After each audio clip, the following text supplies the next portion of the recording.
Hello. Okay okay.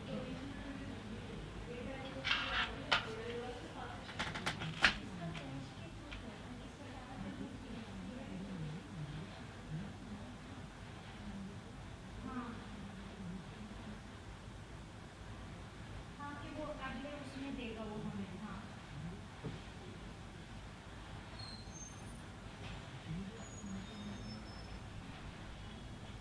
चलो ठीक है, मैं आपको हाँ हाँ हाँ हाँ हाँ हाँ ओके ओके।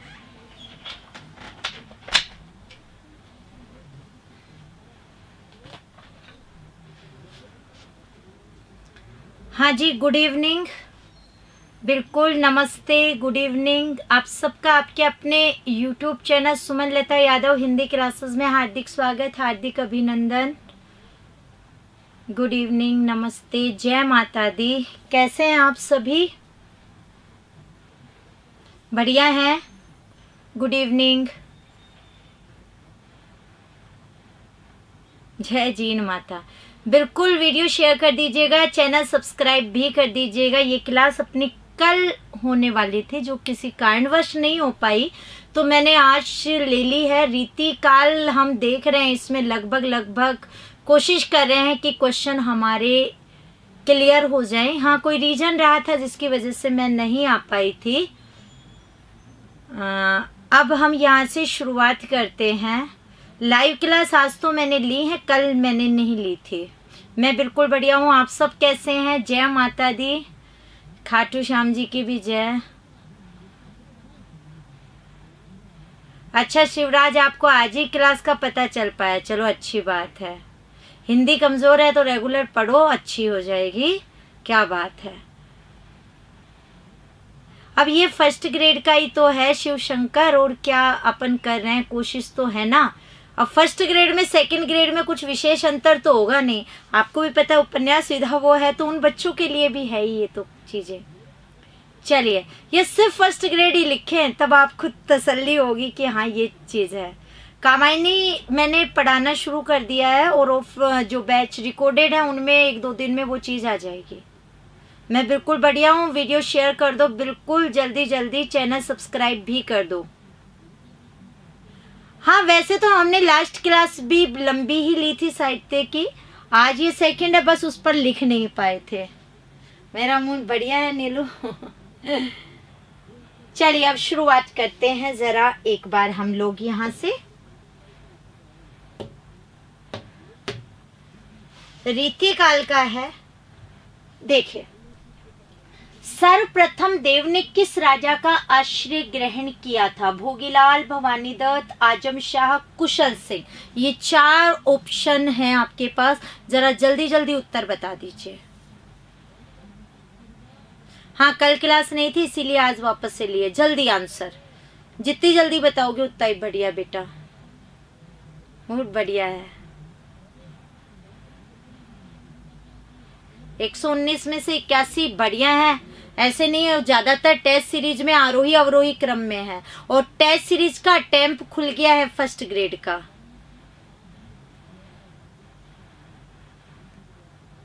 आप मुझे आंसर देने लग गए हैं, बी और सी 2 आंसर यहाँ पर हैं। पता है यहाँ पर तो गड़बड़ ही होगी। एक बी बता रहे हैं, एक सी बता रहे हैं। देखिए पूछ रहा है सर्वप्रथम देव ने किस राजा का आश्रय ग्रहण किया था। मैं आपको बता देती हूँ, सर्वप्रथम उन्होंने आजम शाह औरंगजेब के जो पुत्र थे इनका आश्रय ग्रहण किया था। मैं आपको बता दूं ये पहले रहे, और सबसे ज्यादा जो इन्हें संतुष्टि मिली वो भोगीलाल जी के आश्रय में मिली थी। रस विलास की रचना इन्होंने भोगीलाल जी के आश्रय में ही की थी। ठीक है, आजम शाह के आश्रय में अष्टयाम की सेवा भी की थी, जिसमें नायक नायिका के सुबह जागने से सोने तक की 8 प्रहर की क्रीड़ाओं का क्या किया गया है, वर्णन किया गया है। बाकी इन राजाओं के आश्रय में भी रहे, उन्होंने सबसे पहले पूछा था तो इनके आश्रय में रहे थे। इन्होंने चौथी शब्द शक्ति बताई थी तात्पर्या देव ने, और मैं आपको बता दूं, तात्प्रिया को विद्वानों ने किसके समान समझा था? अभिधा के समान, इसलिए उसे शब्द शक्ति के रूप में अलग से स्वीकृत नहीं किया था। अदरवाइज देव ने 4 क्या बताई थी? शब्द शक्ति। इनका जो जन्म था वो इटावा के अंदर हुआ था। सबसे अधिक रचनाएं करने वाले जो विद्वान हैं वो देव ही आते हैं, और रीतिबद्ध कवि रहे ये। बाकी ये आचार्य रूप में प्रसिद्धि प्राप्त नहीं कर पाए, बल्कि किस रूप में रहे ये? कवि के रूप में। कवि के रूप में ही इन्होंने क्या प्राप्त की थी? प्रसिद्धि की थी। आचार्यत्व के रूप में इन्हें प्रसिद्धि नहीं मिली। ठीक है, अब हम लोग बात करें इसके बाद की, तो जैसे कि आप जानते हैं कि जो देव है वो, इनकी एक पंक्ति आती है, अखियां मधुनी भई, वो भी आप याद रख सकते हैं। हम यहाँ से कोशिश करेंगे कि हम लगभग इनकी चीज़ों को क्लियर कर पाए रीतिकाल के, क्योंकि क्वेश्चन तो अब बहुत ज़्यादा बनते हैं ऑब्जेक्टिव में, आपको भी पता है। तो ये चीज़ यहाँ से क्लियर हो जाएगा। आदिकाल ऑलरेडी हमने पिछले वाली क्लास में लगभग ले लिया था। भक्ति काल आ जाएगा, उसके अंदर जो है कुछ पार्ट भक्ति काल का भी लास्ट में लिया था, जो बाकी है वो किसी और के साथ आ जाएगा। ये पूरा का पूरा रीति का है। आदिकाल का अपना हो गया था, राइट। से पहले वाली क्लास में काफ़ी क्वेश्चंस थे जिसमें मैंने लगभग ले लिए थे नामकरण वगैरह से। आप पुरानी क्लास देखें। बूंदी के महाराव भाव सिंह के आश्रय में रहने वाला वह कवि कौन सा है जिसने सत्सई की रचना की थी? सूर्यवंशी, मतीराम, वृंद और मकरंद शाह।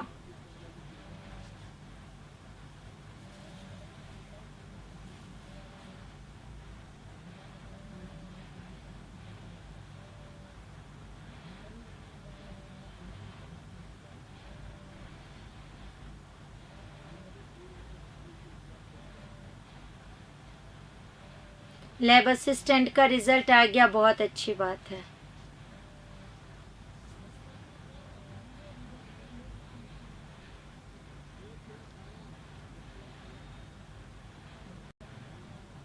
आप आंसर दे रहे हैं बी और सी यहाँ से जी।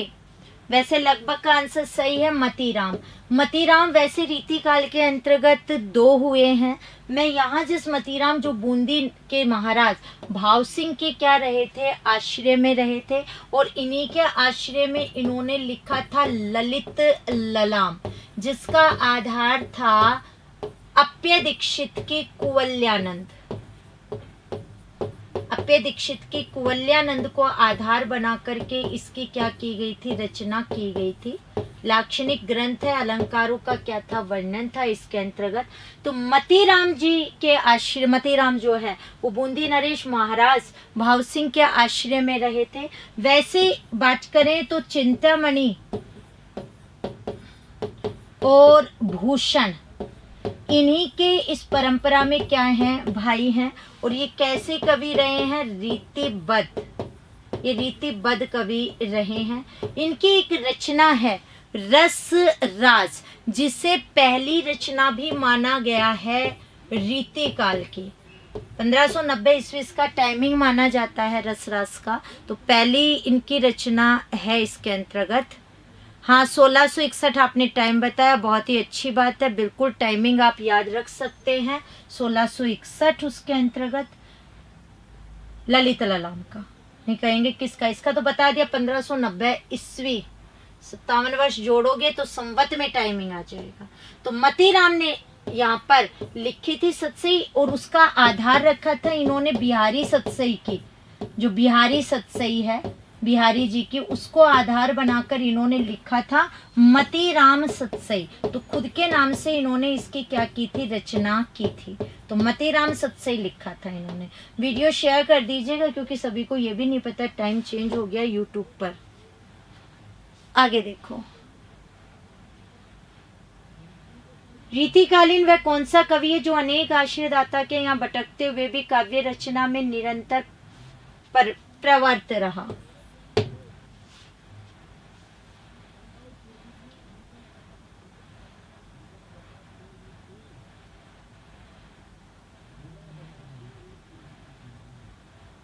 सोलह 1333। हाँ, कुछ उसी हिसाब से आए संवत में।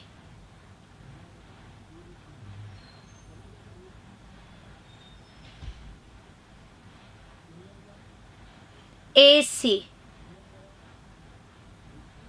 बी। इसका आंसर तो आपको गलत देना ही नहीं चाहिए।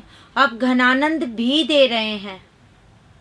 अरे घनानंद कौन से? अभी तो बताया था कि अनेक आश्रयदाता में रहे सबसे पहले आजम शाह, और सबसे ज्यादा जो उन्हें मिला जो सुकून आश्रय में, वो भोगीलाल जी के संतुष्टि मिली थी।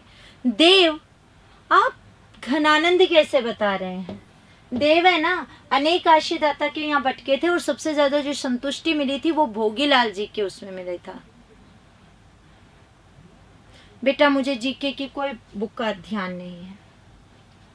शिवाजी की प्रशस्ति और ओजपूर्ण वाणी प्रस्फुटन भूषण की किस रचना में मिलता है? ये चौथा ऑप्शन मैं यहां लिख देती हूं, शिवाष्टक। देख लो, ये यहां से हटा देती हूँ।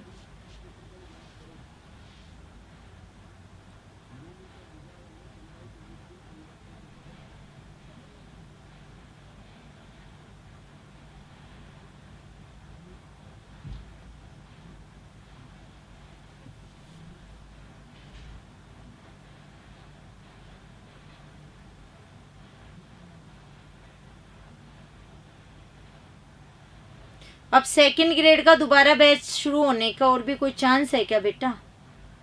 दिसंबर में तो डेट ही है। बिल्कुल प्रणाम स्वीकार कर लिया है।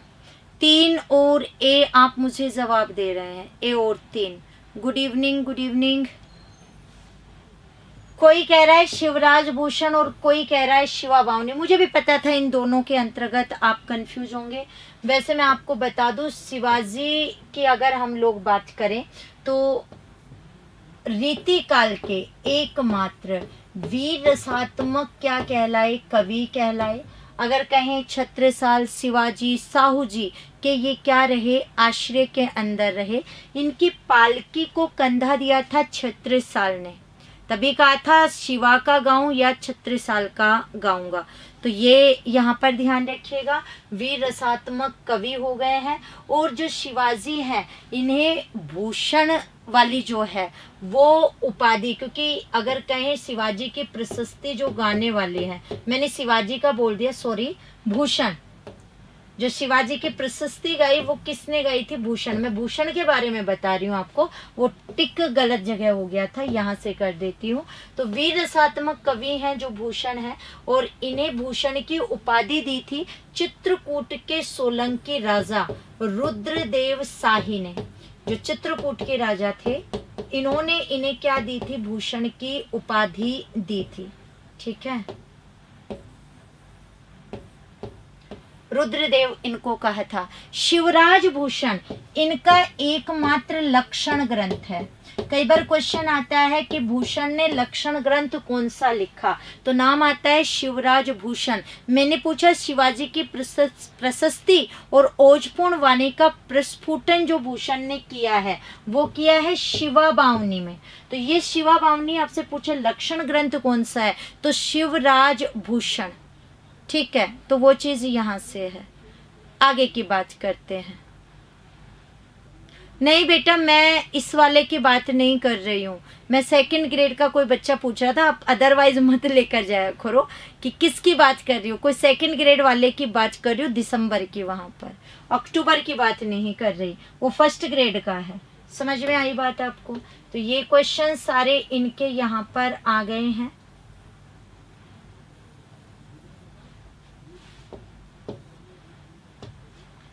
सीख लीनो मीन मृग खंजन कमल नैन किसकी पंक्ति है? बोधा, ठाकुर, मतीराम, घनानंद।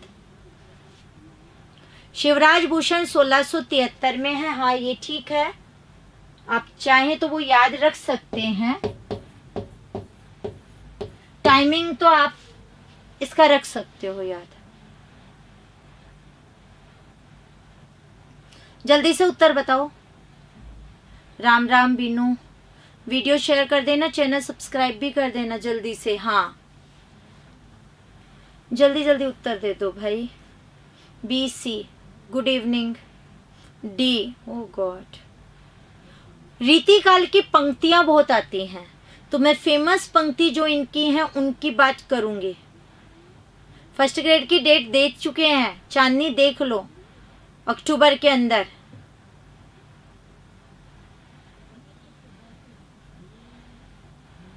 सेकंड ग्रेड का अलग से कोर्स है। आप मुझे आंसर बता रहे हैं बी सी, बिल्कुल जिन्होंने पढ़ा है, आया हुआ क्वेश्चन है ये सारे। ठाकुर की है, सीख लीनो मीन मृग खंजन कमल नैन, एक साथ ही नेत्रों को कितनी उपाधियां दे दी हैं। ठाकुर जी की ये क्या है पंक्ति, और बात करूं बोधा ठाकुर और घनानंद, ये जो तीनों कवि हुए हैं, ये तीनों के तीनों रीति मुक्त कवि हैं। ये रीति मुक्त कवि है, मतीराम रीति बद्ध है। तो ये रीति मुक्त रीति बद्ध से एक कवि मतलब आ जाता है क्वेश्चन, तो ध्यान रखिएगा। जसवंत सिंह किस धारा के कवि हैं? ऑप्शन से आपके लिए, फटाफट जवाब दे दो।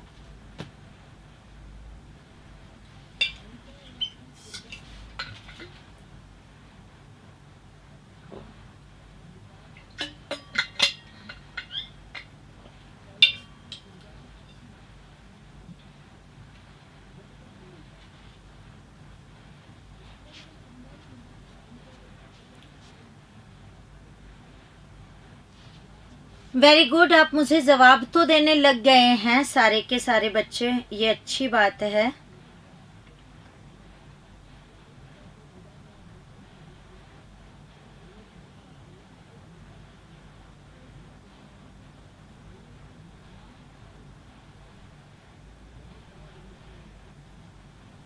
वेरी गुड, आप लोगों ने बता दिया है मुझे, आंसर सभी का सही आया है। वैसे इसमें गलत होने के चांस थे भी नहीं, लेकिन बात वही है, जिसने भी नहीं पढ़ा वो गड़बड़ तो करे ही करेगा वहां से। जसवंत सिंह महाराज गजराज सिंह के पुत्र हुए, और आपको पता है इन्होंने एक रचना लिखी थी जो पिछली बार दोनों फर्स्ट ग्रेड के अंदर पूछी गई, भाषा भूषण, जिस पर बाद में 3 टीकाएं लिखी थी, और उसके बाद वो बहुत ही प्रसिद्ध ये रचना हुई। तो भाषा भूषण एक इन्होंने लिखा था प्रबोध चंद्रोदय, जो अनुदित रूप के अंतर्गत था। प्रबोध चंद्रोदय नाटक ये इनका रहा। भाषा भूषण पर अलंकार रत्नाकर वगैरह टीकाएं लिखी गई। एक भूषण चंद्रिका भी इस पर टीका लिखी गई। कई बच्चे भूषण का नाम देखते ही इसका आंसर भूषण दे देते हैं, तो भूषण चंद्रिका के नाम से ये टीका है जो किस पर लिखी गई है, भाषा भूषण के ऊपर। अगर हम लोग बात करें, अलंकार रत्नाकर भी हैं, ये रीतिबद्ध कवि हैं। कौन है रीतिबद्ध? तो जिन्होंने लक्षण ग्रंथों की रचना की।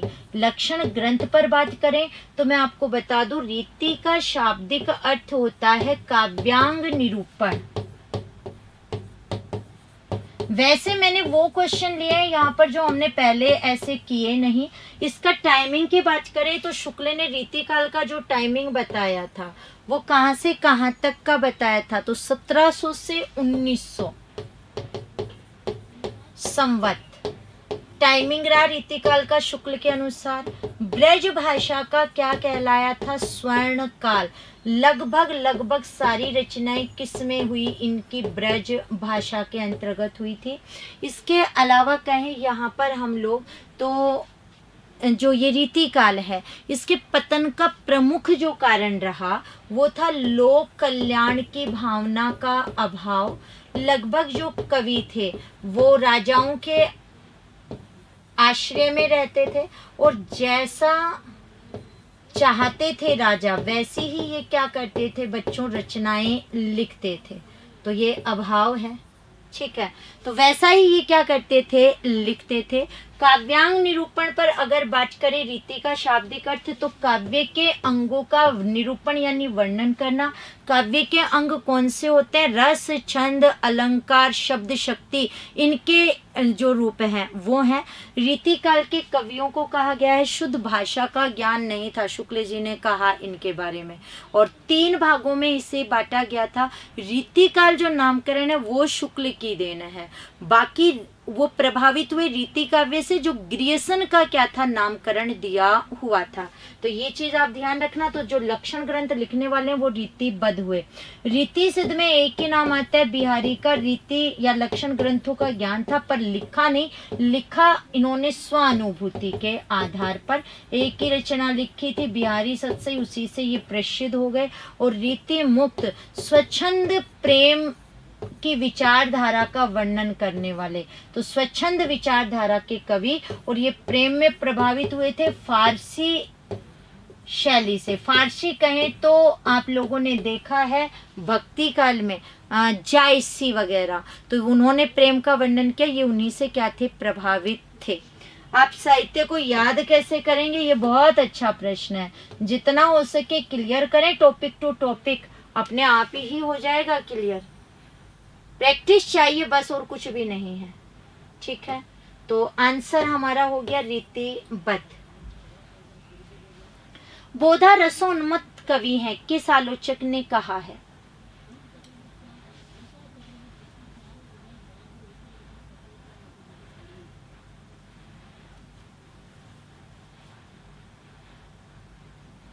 Okay Swati, thank you. Video share कर दीजिएगा।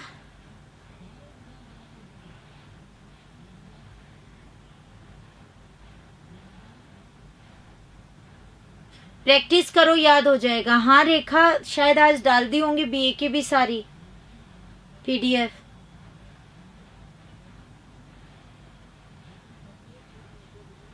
वेरी गुड, आंसर आ रहा है रसो उन्मुक्त, जो रस से उन्मत्त हैं, भरे हुए हैं, ऐसा कवि जो कहा गया है बोधा को, वो कहा है आचार्य रामचंद्र शुक्ल ने। किस कवि ने वीर रसात्मक प्रबंध काव्य लिखा है? वीर है, रसात्मक है और प्रबंध काव्य है। प्रबंध जो बंधा हुआ है किसी एक रूप में।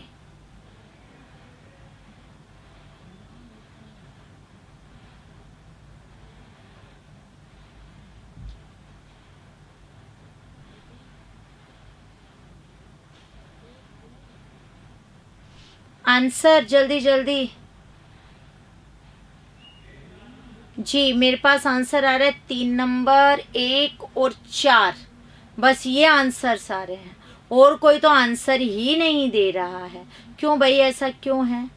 वीर रसात्मक की बात करें तो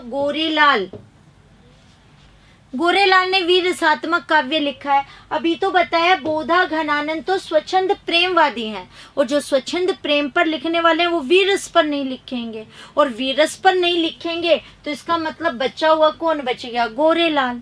छत्रसाल प्रकाश की क्या की थी, रचना की थी इन्होंने।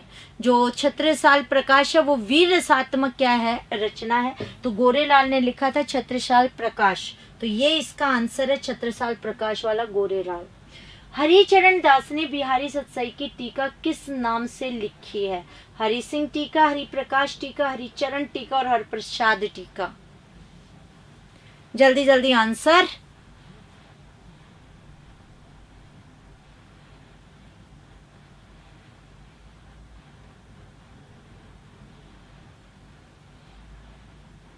नवा प्रश्न है आपके लिए।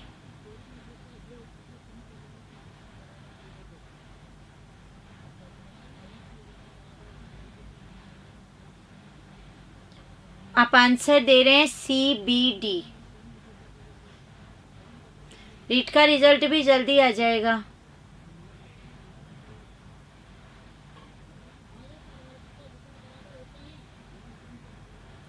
आप B और D की बात कर रहे हैं जी। अब यहाँ देख लो, ये इतना नजदीक है। हरिचरण दास जी ने हरि प्रकाश टीका के नाम से बिहारी सत्सई पर टीका लिखी थी। शुक्ल ने प्रारंभिक 5 टीकाएं मानी थी, उनमें से ये एक टीका है। ये ऑफर चल रहा है, आज लास्ट है 26 से 28 तारीख तक का। लगभग 60% तक की छूट है विभिन्न कोर्सेज पर, अलग अलग है पर कुछ में 60% तक की है। आपको चाहिए तो आप ले सकते हैं। आज लास्ट टाइम है, मतलब आज लास्ट दिन है इस सेल का। आगे देखो, शुक्ल ने किसको लाक्षणिक मूर्तिमता का कवि कहा है? यह है आपका प्रश्न। देखिए फटाफट और आंसर दीजिए मुझे।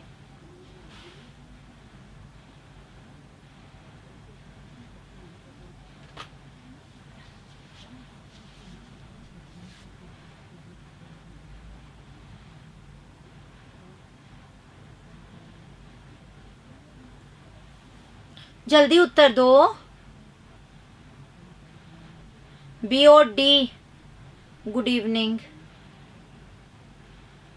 बिल्कुल, काफी बार क्वेश्चन आया हुआ है। लाक्षणिक मूर्तिमता का कवि, यानी जिसमें लाक्षणिक मूर्ति रूप नजर आ रहे हैं, जीवंतता है, तो वो कहा गया है किसे? घनानंद को। ये पद्माकर है, तो शुक्ल ने जो कहा है वो घनानंद को इसमें कहा है। ठीक है। असंगत आपको बताना है कौन सा है? कोकसार, घनानंद, कंठा भूषण भूपति, सरोज, कलिका, पोकर और इश्क नामा बोधा।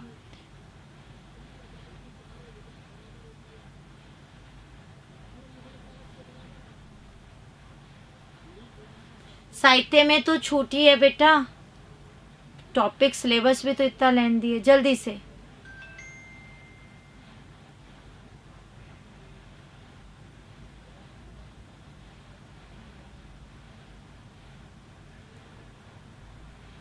आंसर जल्दी जल्दी क्यों नहीं आ रहे? कुछ प्रॉब्लम आ रही है क्या?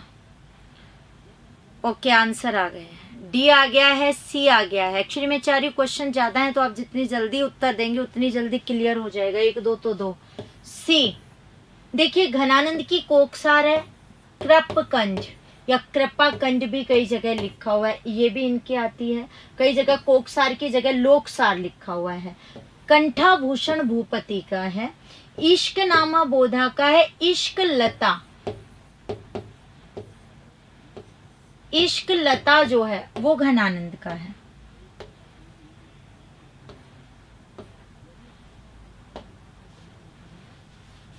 आगे देखो, वियोग श्रृंगार, ये श्रृंगार अशुद्ध है, कई जगह ये थोड़ा गड़बड़ लिखा मिल सकता है।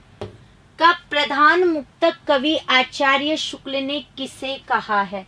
ये है पद्माकर। ये इन्होंने सही नहीं तो किया था यार।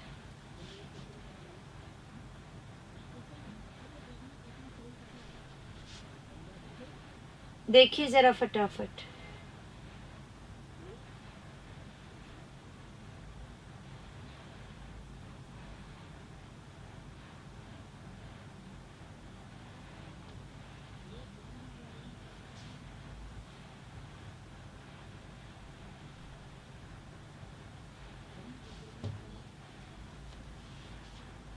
जी, डी आंसर आप लोग दे रहे हैं।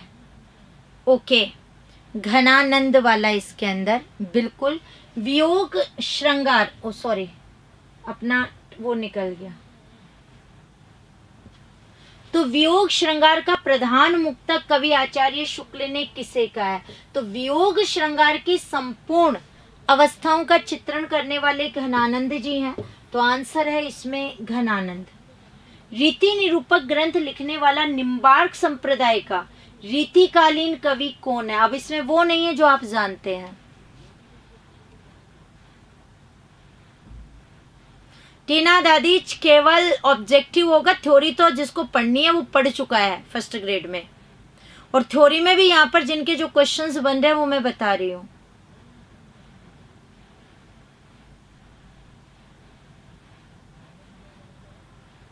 हाँ, संपूर्ण 10 अवस्थाएं हैं वियोग रस की, वो बताई हैं इन्होंने। अगर बात करें रसिक गोविंद जिन्होंने निम्बार्क संप्रदाय का जो रीतिकालीन कवि कहा गया है।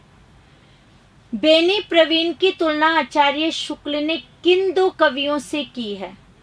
ये ऑप्शन में यहाँ पद्माकर है।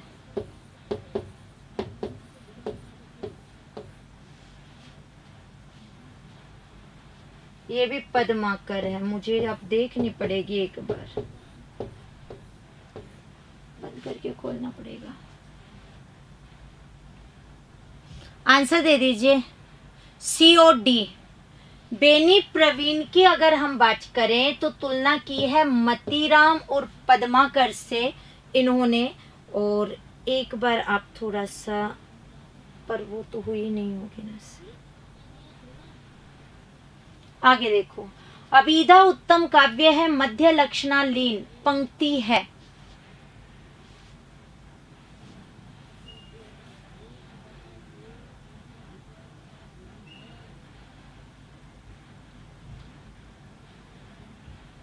आप आंसर दे रहे हैं सी और डी।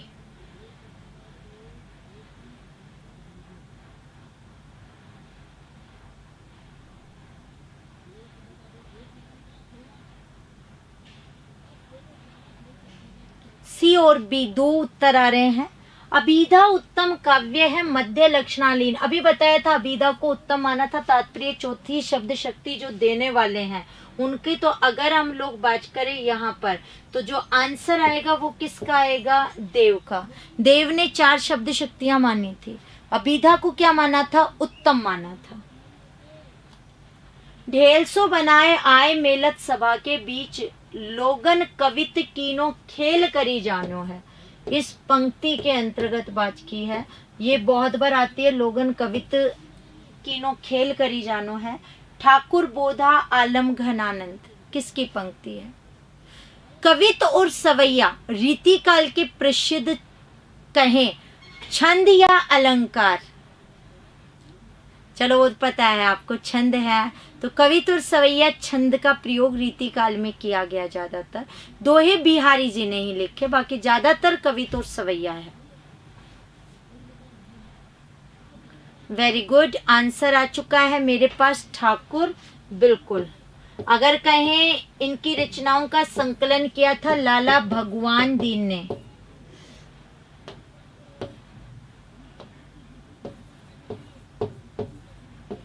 किस नाम से?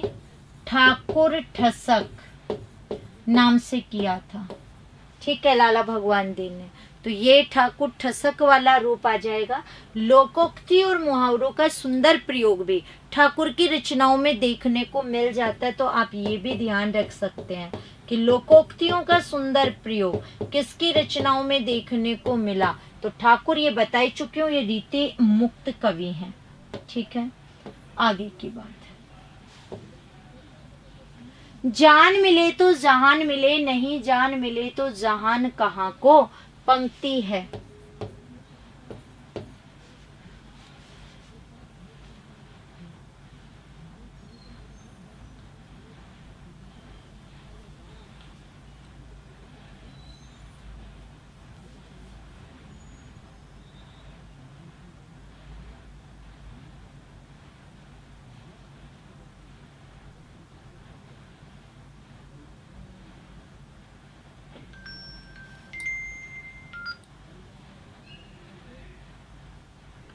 आंसर आप मुझे बता रहे हैं बी और सी, और डी भी बता रहे हैं। हाँ, बोधा की जान है, बिल्कुल। सुजान घनानंद की है तो बोधा की जान है, बिल्कुल आंसर बोधा है। पन्ना राजा के आश्रय में ये रहे थे और सुभान नामक राज नर्तकी से ये प्रेम करते थे। प्रेम के पपीहे कम और चकोर अधिक माने जाते थे और इन्हें पन्ना ने राज दरबार से, क्या राज्य से ही निष्कासित कर दिया था। ठीक है, तब इन्होंने कहीं विरह वारिश एक रचना लिखी, इसका नाम आप इनके पढ़ चुके हैं। वो जो विरह वारिश है उसके पद इन्होंने पन्ना को सुनाए। तब इन्होंने पूछा था क्या मांगना है, तब इन्होंने किसको मांगना था? जान को, यानी सुभान को। तो आंसर होगा कौन सा? 2 नंबर। चलिए आगे। निम्न में से कौन सी बिहारी सत्सई की टीका नहीं है? लाल चंद्रिका, हरिप्रकाश टीका, बिहारी रत्नाकर और सुबोधार्थ सारिका। हाँ, सुभान अल्लाह।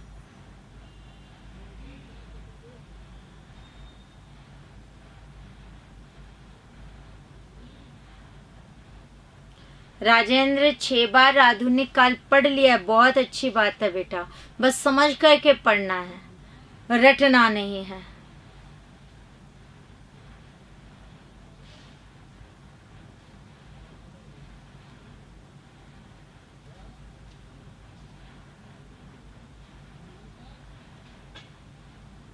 ओके, उत्तर आ गए आपके डी। बहुत अच्छा, एक सुर में दिया सुबोध। लाल चंद्रिका लिखी थी लल्लू लाल जी ने।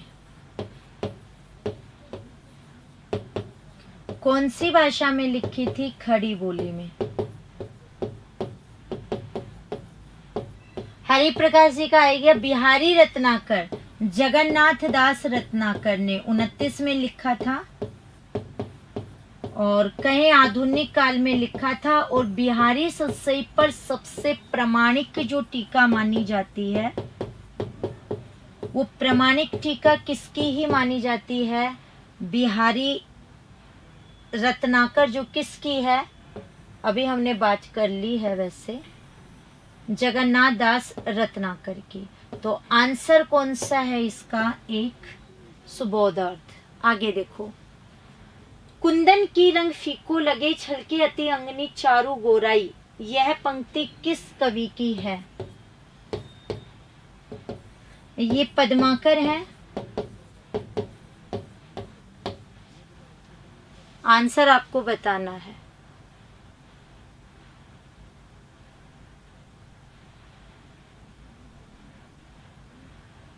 नोट्स काफी हैं, अब तो वही पढ़ लो ढंग से।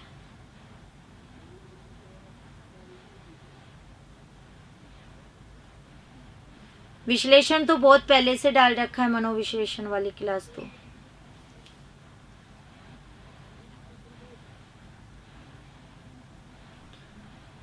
कोई कह रहा है मतीराम और कोई कह रहा है पद्माकर। दो का आंसर तो आ चुका है, ए डी सी।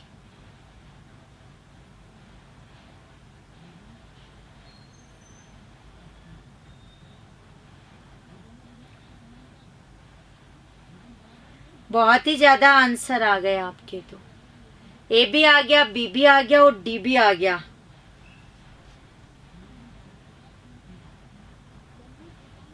वैसे ये बहुत ही प्रसिद्ध रही है, कुछ बच्चों का गलत हुआ और कुछ का सही हुआ है। कुंदन को रंग फीको लगे, ये जो पंक्ति है ये मतीराम का है। मंतेश पढ़ा रही हूं अभी, श्रद्धा सर्ग, उसके बाद आएगा रिकॉर्डेड में। निम्नलिखित में से कवियों के आश्रयदाताओं का कौन सा विकल्प गलत है? बिहारी जयसिंह, देव भवानी सिंह, भूषण शिवाजी और पद्माकर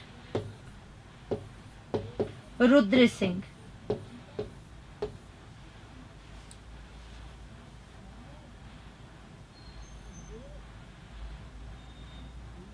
बेटा बार बार पढ़ा है रेखा, 20% है ना कंफ्यूजन, और एक दो बार पढ़ोगे तो 20% भी नहीं रहेगा, उससे भी कम आएगा।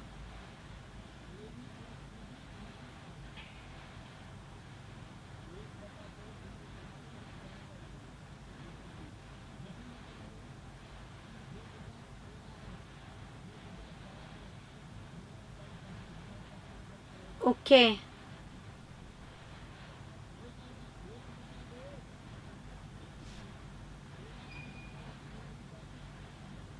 रेखा चित्र नहीं है, सिर्फ संस्मरण है सेकेंड ग्रेड में।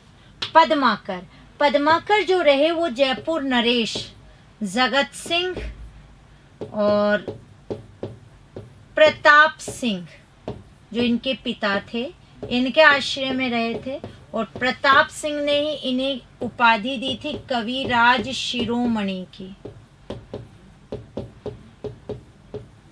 वैसे मैं बता दूं, पद्माकर ने भक्ति पर भी लिखा है, प्रेम पर भी इन्होंने लिखा है, और अगर हम कहें तो वीर रस पर भी लिखा है।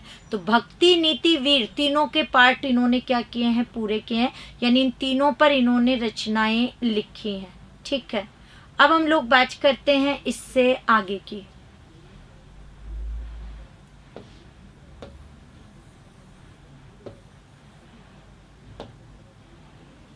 देव ने किस नए संचारी भाव की उद्भावना की है? टेस्ट सीरीज में कोई ऑफर नहीं है।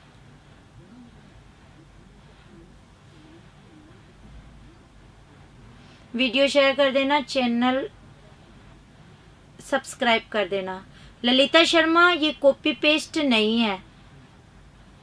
अच्छा, ऊपर वाले के लिए लिख रहे हो।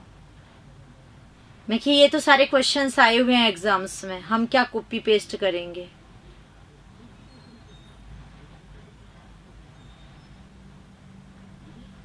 आए हुए क्वेश्चनों पर सभी का अधिकार है।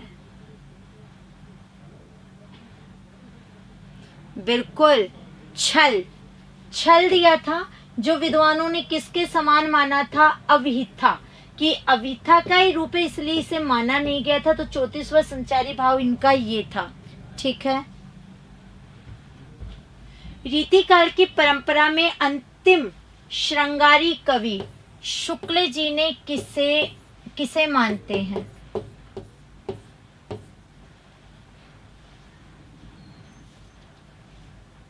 हाँ लतिता, मैं समझ गई बेटा, मैं समझ गया कि आप ऊपर वालों के लिए बोल रहे हो।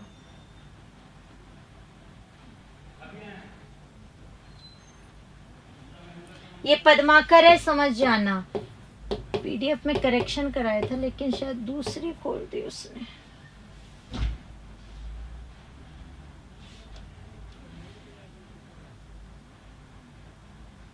BDA very good.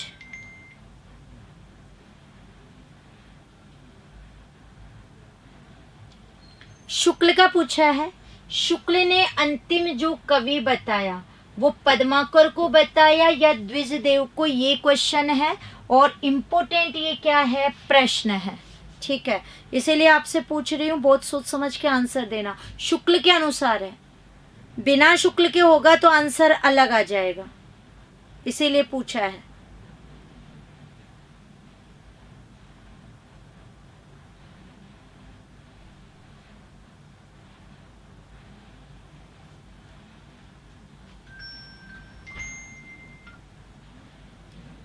कुछ बच्चों ने बी दिया, कुछ ने डी दिया। वैसे आंसर गलत नहीं होना चाहिए था। ये अंतिम कवि है। कौन? द्विजदेव। अगर पूछ ले अंतिम प्रसिद्ध श्रृंगारी कवि कौन है, तो अंतिम प्रसिद्ध श्रृंगारी कवि में पद्माकर का नाम आता है, लेकिन इन्होंने प्रसिद्ध नहीं पूछा, सिर्फ वैसे पूछा, तो आंसर है द्विजदेव। आगे देखो। चंद्र बदनी मृग लोचनी बाबा कही कही जाए, यह पंक्ति, बाबा यानी वावा कही जाए, यह पंक्ति किस कवि की है? देव बिहारी, केशवदास, मतीराम। अब मनतेश कितनी बार आंसर दूंगी कि अभी पढ़ा रही हूं लाइव वालों को, उसके बाद आपके आएगा श्रद्धा सर।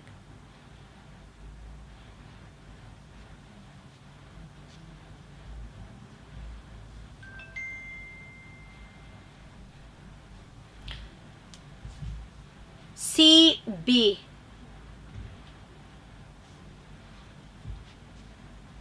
अगर हम लोग बात करें, इसका आंसर है केशवदास। केशवदास जी की ये क्या है? पंक्ति है। रीति मुक्त धारा में इनमें से किसे प्रमुखता मिली? ये श्रृंगार ऐसे है, श्रृंगार रस चित्रण, राज प्रशस्ति, रीति निरूपण और भक्ति भावना।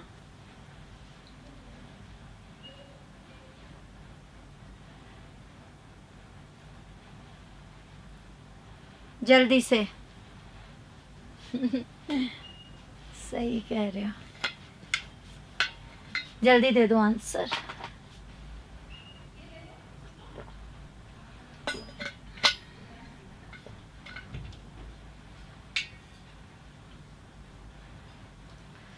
आंसर आप लोगों के आने तो लग गए हैं। ए और सी इसका आंसर दे रहे हैं आप लोग मुझे।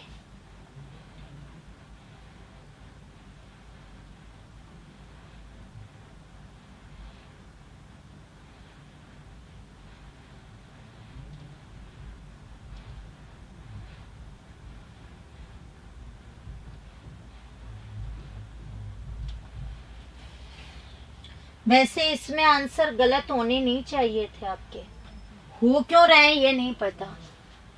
कोई सी बोल रहा है, अरे ये रीति काल का नहीं पूछा है, रीति मुक्त जहाँ स्वतंत्र प्रेम का वर्णन, स्वच्छंद प्रेम का, जहाँ प्रेम है वहाँ श्रृंगार रस है, चाहे संयोग का हो चाहे सिर्फ वियोग का। इसका मतलब आंसर कौन सा होगा? 1 नंबर। रीति काल में रचित अधिकांश काव्य इनमें से किस प्रकार का है? मुक्तक है, प्रबंध है, चंपू है, कथा काव्य है। ये नहीं पूछा है सारे, ये पूछा है अधिकांश काव्य।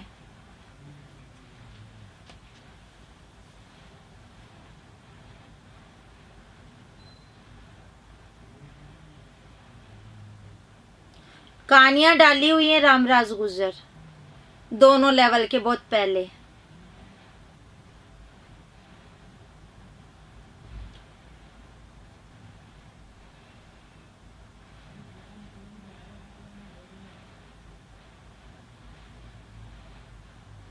आप उत्तर दे रहे हैं ए, बिल्कुल। रीति काल में अधिकांश ग्रंथ मुक्तक थे, प्रबंधों की रचना बहुत कम हुई थी। चंपू तो गद्य पद्य मिश्रित है, तो वो है ही नहीं, बिल्कुल मुक्तक है।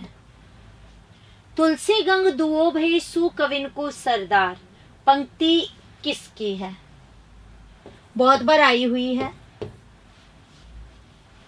रहीम जी में बिंदु नहीं आएगा।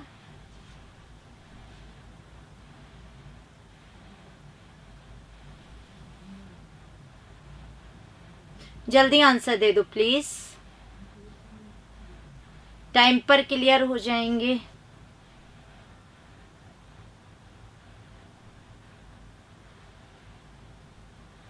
ए सी आप आंसर दे रहे हैं। कोई ए बता रहा है, कोई सी बता रहा है, कोई डी बता रहा है। कहानियों में क्वेश्चन कैसे आएंगे? कौन सा कथन किसका है, किसने किससे क्या मांगा, क्या कहा, ऐसे आएगा।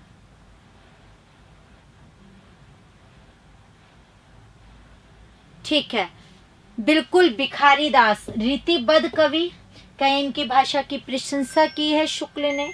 और सेकंड बात अगर मैं यहाँ पर कहूँ तो श्रेष्ठ रचना में इनका नाम आता है काव्य निर्णय। वैसे इन्होंने श्रृंगार निर्णय की भी क्या की है? रचना की है। शतरंज शतीका भी लिखी है भिखारी दास ने।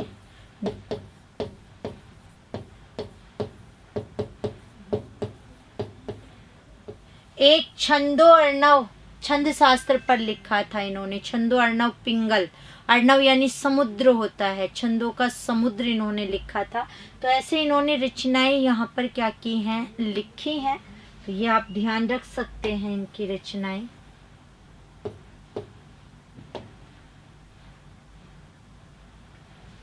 ये है वर वधु विनोद एक ही नामक रीति ग्रंथ का वर्णन विषय क्या है? रस निरूपण, अलंकार निरूपण, नायक नायिका भेद और नायिका भेद।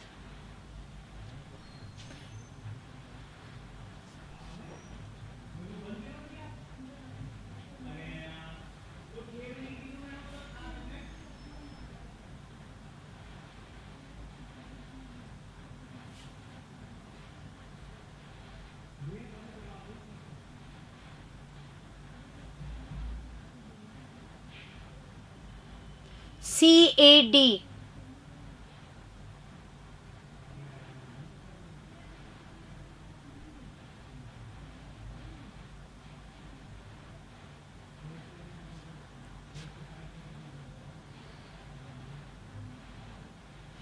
बिल्कुल, नायक नायिका भेद की रचना लिखी है वर वधु विनोद। और ये कालिदास जी के क्या है रचना? कालिदास त्रिवेदी जी की, जो काफी बार पूछी जाती है। कालिदास त्रिवेदी जी के नायक नायिका का भेद इसमें लिखा है। और जहाँ नायक नायिका का भेद का वर्णन किया गया है, रीतिबद्ध वाले रूपों में आ जाता है। निम्न में से असंगत का चयन करना है। ओहो, इसमें तो आ भी गया। रसभूषण याकूब खान, वर वधु विनोद कालिदास त्रिवेदी, नवरस तरंग बेनी प्रवीण और रस प्रबोध चिंतामणि।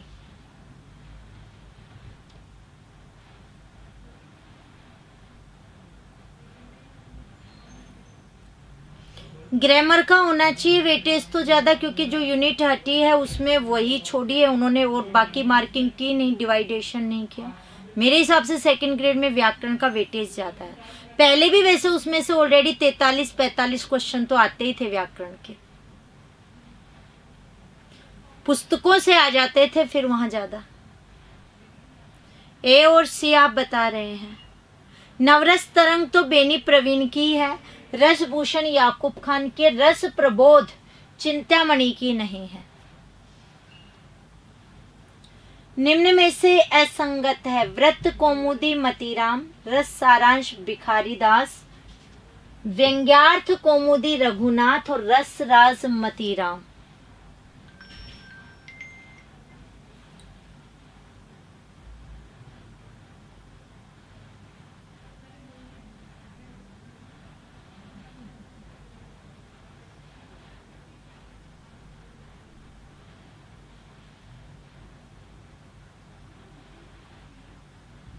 ए सी डी ये आंसर आ रहे हैं, बाकी अब आंसर सही आने लगे हैं कुछ बच्चों के। तो यहाँ से सी व्यंग्यार्थ कौमुदी इनकी नहीं है, रसराज सही है, रस सारांश सही है और व्रत कौमुदी सही है मतीराम की।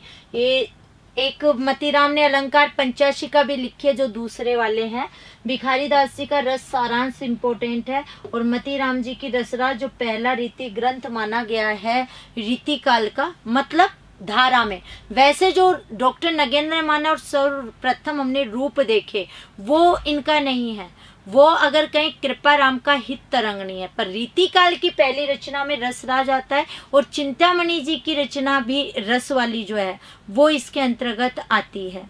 ठीक है, तो ये व्यंग्यार्थ कौमुदी, बाकी तीनों रचनाएं इंपोर्टेंट है। निम्न में से कौन सा अलंकार ग्रंथ नहीं है? ये पद्माभरण है। फटाफट देख लो।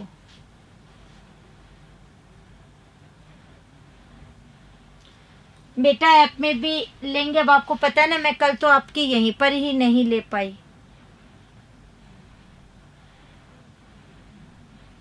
जल्दी से बता दो।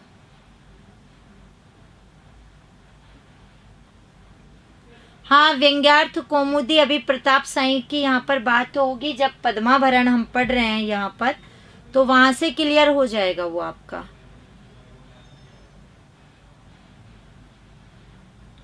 प्रताप साई का है, सिंह का है, बिल्कुल।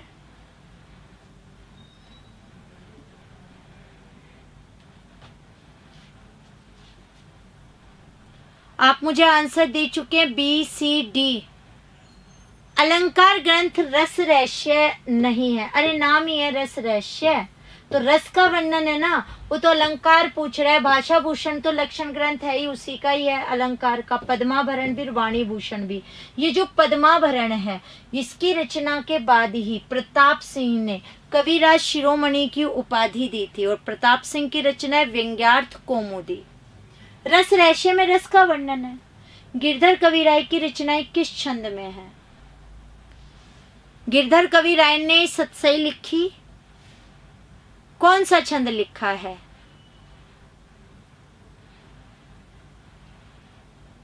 वीडियो शेयर कर दो, चैनल सब्सक्राइब भी कर दो।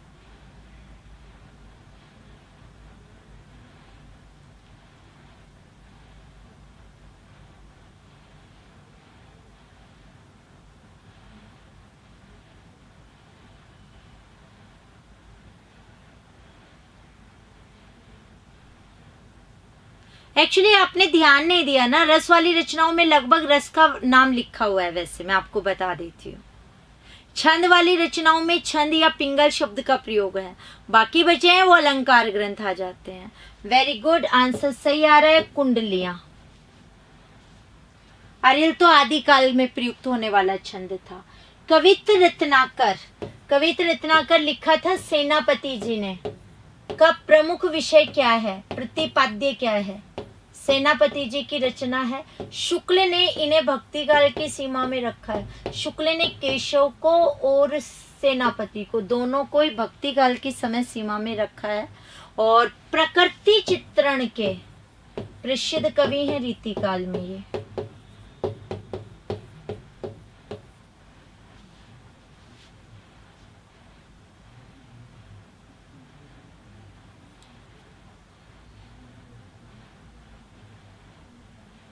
ABDC।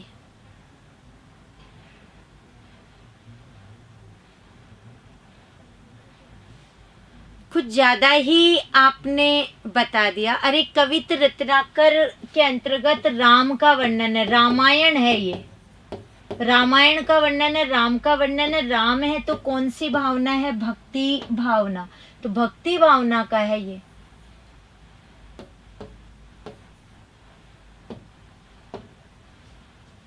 भक्ति और रीति काल का संधि कवि है विश्वनाथ प्रसाद मिश्र, विद्यापति, केशवदास और चिंतामणि।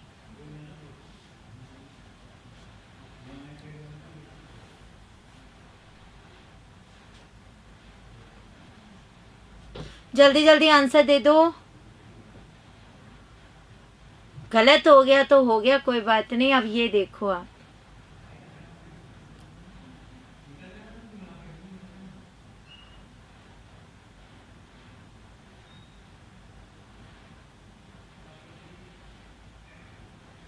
वेरी गुड, आंसर बहुत अच्छे आ रहे हैं।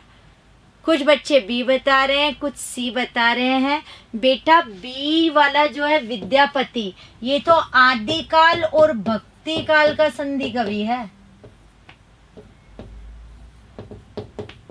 ये तो आदिकाल और भक्ति काल को जोड़ने वाले हैं। वो पूछ रहे हैं भक्ति काल और रीति काल। केशव शुक्ल ने इन्हें कहें तो रीति काल की पृष्ठभूमि में माना है। कहा है कि इनकी रचना बहुत पहले आ गई थी। आप जब इनकी रचनाओं के बारे में पढ़ेंगे तो वहाँ आपको पता ही है। उसके अंदर आपको जैसे पहली रचनाओं में आपने कवि प्रिया, रस प्रिया, इन्होंने रचना लिखी थी, और उसमें अगर आप टाइमिंग देखना शुरू करेंगे तो 1591, फिर 1601 आ जाता है वहाँ से। और रामचंद्रिका जो है वो सबसे ज़्यादा प्रसिद्ध हुई, जो 1601 में लिखी गई थी, जो महाकाव्य रूप के अंतर्गत था। तो बी वाला नहीं, सी वाला। ये मैंने इसलिए लिया था क्योंकि आपके ये दोनों मिक्स हो रहे हैं, इसलिए आपको ध्यान ही नहीं है। केशवदास के बारे में किसने कहा है कि भक्तिकालीन कवियों में संभवतः ये पहले कवि हैं जिन्होंने ब्रज भाषा में मुक्तकों के साथ साथ प्रबंध काव्य की रचना की है। नगेंद्र शुक्ल, नामवर सिंह और हजारी प्रसाद। रामचंद्रिका 1601, रामस्वरूप चतुर्वेदी ने कहा था छंदों का अजायब कर। शुक्ल ने उसके संवादों की क्या की है? प्रशंसा की है। एक ही रात में लिखा गया रामचरितमानस की प्रतिस्पर्धा में आधार था वाल्मीकि रामायण।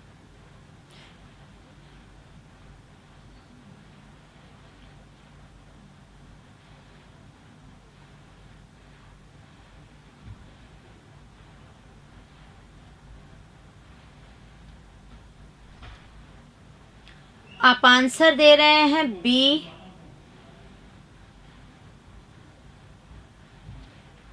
और सी।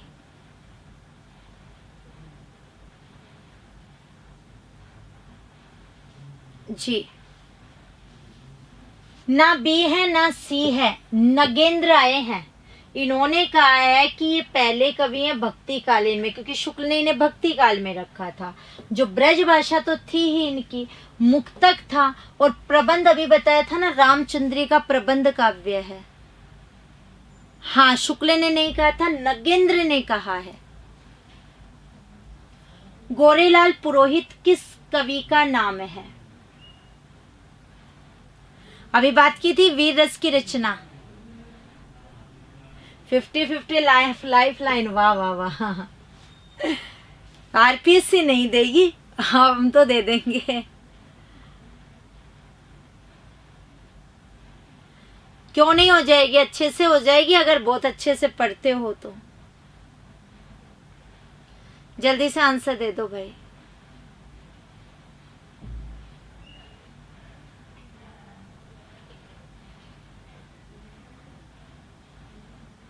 ओके, बिल्कुल आंसर आने लग गया। लाल कवि छत्रसाल प्रकाश की क्या की थी रचना? जो वीर रस की क्या थी रचना थी?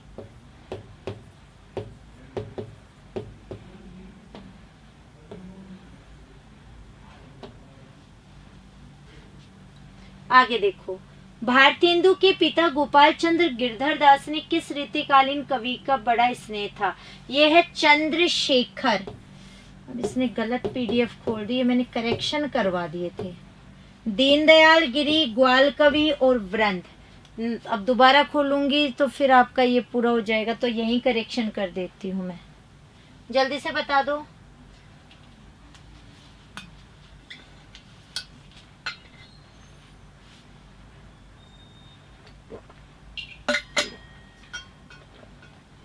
आंसर देना शुरू कर दिया है आप लोगों ने। ए और बी दो आंसर आ रहे हैं आप लोगों के।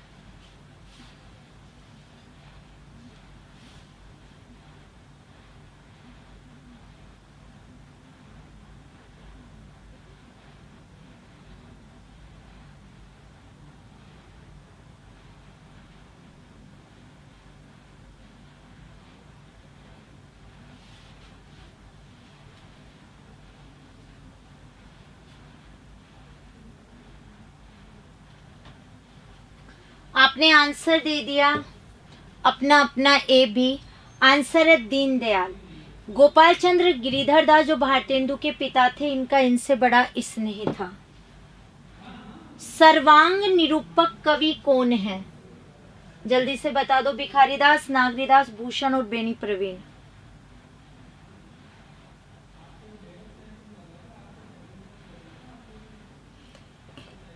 जी मैं आपको बता देती हूँ, इसमें भिखारीदास सर्वांग निरूपण जो करने वाले हैं वो भिखारीदास है। शुक्ल ने इनको माना है सर्वांग, यानी सभी अंगों का इन्होंने क्या किया है, वर्णन किया है। तो आंसर आएगा भिखारीदास। ठीक है, शायद आप ना दे पाए। अगला आंसर देखो, मतलब क्वेश्चन देखो। बिहारी सत्से की अमर चंद्रिका टीका किसने लिखी थी?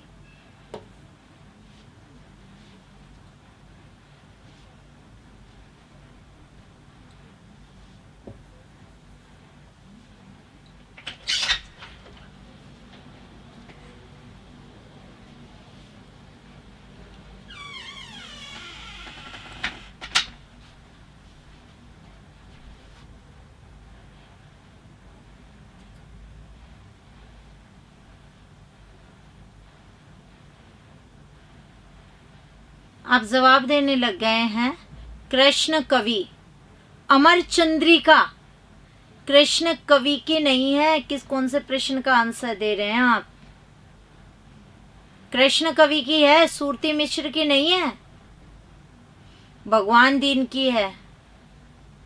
कितने बजे तक क्लास है? जब तक आप लेना चाहें तो जल्दी कंप्लीट कर देंगे।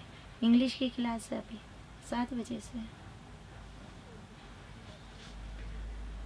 अगर हम बात करें सूरती मिश्र की है अमर चंद्रिका। यहां से यूरोप में बिहारी सत्सई के समकक्ष कोई रचना नहीं है, यह कथन किस आलोचक का है?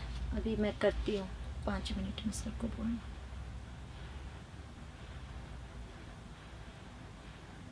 एक भी नहीं आ रहा तो पढ़ाई नहीं की बेटा रीतिकाल की।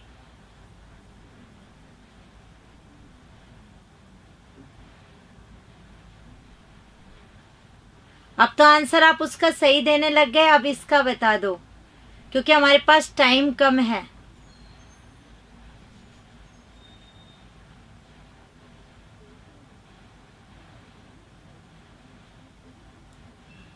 ए और बी आप बता रहे हैं। बी तो नहीं है। ग्रियर्सन ने कहा यूरोप में बिहारी सत्सई के समकक्ष कोई रचना नहीं है, ये इनका कथन है, बहुत बार आ चुका है। भाषा पर जैसा अचूक अधिकार इनका था वैसा और किसी कवि का नहीं। घनानंद के विषय में यह उक्ति किस आलोचक की है? तो आप सभी को पता है ये आचार्य शुक्ल का है। घनानंद जी के जो 2 कथन है, अति सूदो स्नेह को मारक, वो हमारे पिछले वाले उसमें क्लासेस में दोनों कथन है। आप पुराना वाला भी पेपर देखेंगे, उसके अलावा के ये क्वेश्चंस यहाँ हैं, तो मेरे हिसाब से लगभग इनके क्वेश्चन क्लियर हो जाएंगे आपके। मतीराम कृत ललित ललाम पर किस संस्कृत ग्रंथ का प्रभाव है? चंद्रालोक, अलंकार, सर्वस्व, काव्य प्रकाश और कुवल्यानंद। अभी मैंने आप पर को बताया था मतीराम में वैसे 1 की मात्रा जो है। ठीक है, चलो अब तो लिखा हुआ है इसमें जैसा भी। छोटा आप कर देते हैं। मतीराम ने जो लिखा था ललित ललाम, आपको पता है मैंने बताया था भाव सिंह के आश्रय में लिखा था, और अप्पे दीक्षित की कुवल्यानंद का उस पर क्या था, प्रभाव था। तो बिल्कुल अगर बात करें आंसर क्या आएगा, डी, जो हम पहले भी बात कर चुके हैं और मैं आपको बता चुकी हूँ। ठीक है, आगे। पद्माकर प्रणीत कौन सा ग्रंथ काव्य रसिकों में बहुत समय तक चर्चित रहा था? ये पद्माभरण आएगा यहाँ पे। तो मैं आपको बता दूं, जो पद्माकर के द्वारा रचित है वो कौन सा ग्रंथ काव्य रसिकों के लिए बहुत दिन तक चर्चित रहा था? तो उसका आंसर है जगत विनोद। और मैंने बताया था इसी रचना के बाद प्रताप सिंह ने इन्हें कविराज शिरोमणि की उपाधि दी थी। इसमें हिम्मत सिंह का बहादुरी का वर्णन है और अलंकार पंचाशी है ही नहीं इनकी, और पद्माभरण भी इनका लक्षण ही ग्रंथ है, ये भी लक्षण ग्रंथ है। पर प्रसिद्धि किसे मिली थी? जगत विनोद को सबसे ज्यादा।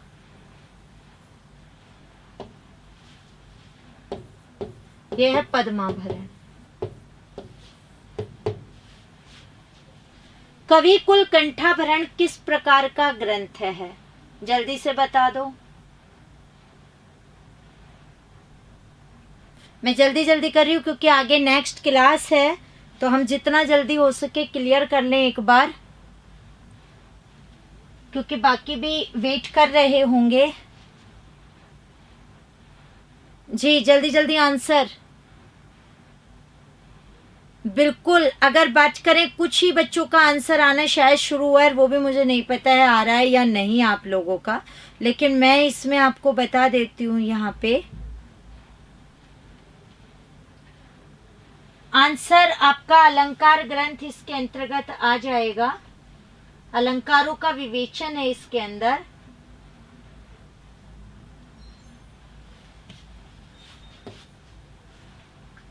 विवेचन की दृष्टि से 9 रसों का, यानी 9 के 9 रसों का निरूपण करने वाले सर्वरस निरूपक आचार्य में एक नाम लिया जा सकता है।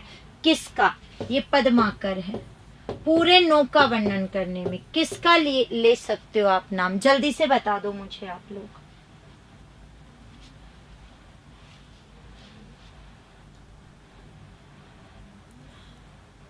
यहाँ ये नहीं है संपूर्ण रस की 10 अवस्थाओं और वो भी वियोग रस की, ये कहे 9 रसों का सफल चित्रण। Good evening Jitendra.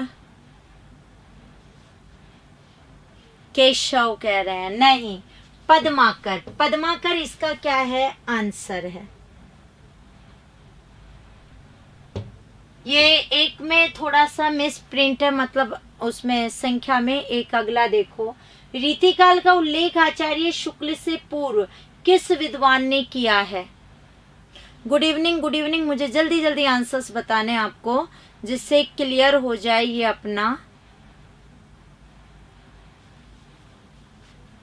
रीतिकाल का उल्लेख गिरियसन ने किया है। इन्होंने कहा था इसे रीति काव्य, और रीतिकाल इन्हीं से प्रभावित होकर शुक्ल ने क्या किया था? लिखा था। किस समीक्षक ने रीतिकाल को कला काल कहा है? वैसे ये क्वेश्चन बहुत बार हम पढ़ चुके हैं, फिर भी बात कर लें तो रमाशंकर शुक्ल रसाल ने इसे क्या कहा था? कला काल कहा था। मैं थोड़ा सा जल्दी कर रही हूँ क्योंकि आगे क्लास है। एक बार पुस्तक और उसके रचयिता के नाम का कौन सा विकल्प गलत है? बहुत ही प्रसिद्ध रचनाएं बिहारी और देव, लाला भगवान दीन, देव और बिहारी कृष्ण बिहारी मिश्र, बिहारी की वाग विभूति मिश्र बंधु, और देव और उनकी कविता डॉक्टर नगेंद्र। जल्दी से आंसर दे दो फटाफट। शुरू की 2 रचनाएं इसकी बहुत ज्यादा आ चुकी हैं।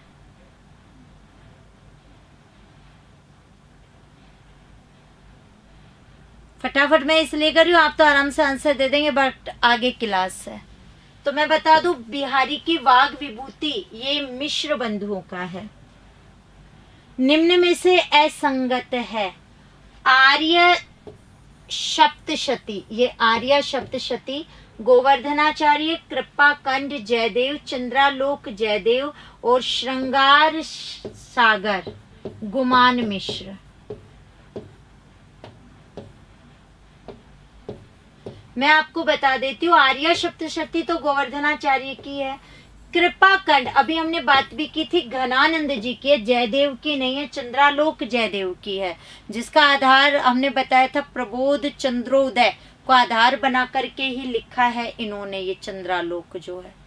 तो प्रबोध चंद्रोदय जो है वो, सॉरी, प्रबोध चंद्रोदय उनकी है जसवंत सिंह की, और चंद्रालोक किसकी है? जयदेव की। अलंकारों का क्या किया, वो सॉरी, हाँ, अलंकारों का क्या किया गया इसमें वर्णन प्रबोध चंद्रोदय में। इसका आधार था जो रचना भूषण ने लिखी थी। रावरे रूप की रीति अनुप नयो नयो लागत, जो जो निहारिये पंक्ति के रचनाकार कौन है? जल्दी से बता दीजिए। अरे मिश्र बंधुओं ने नहीं कहा ये परमेश्वरी कलाकाल।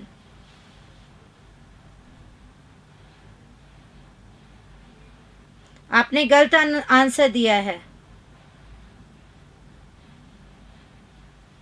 उन्होंने तो अलंकृत काल कहा था।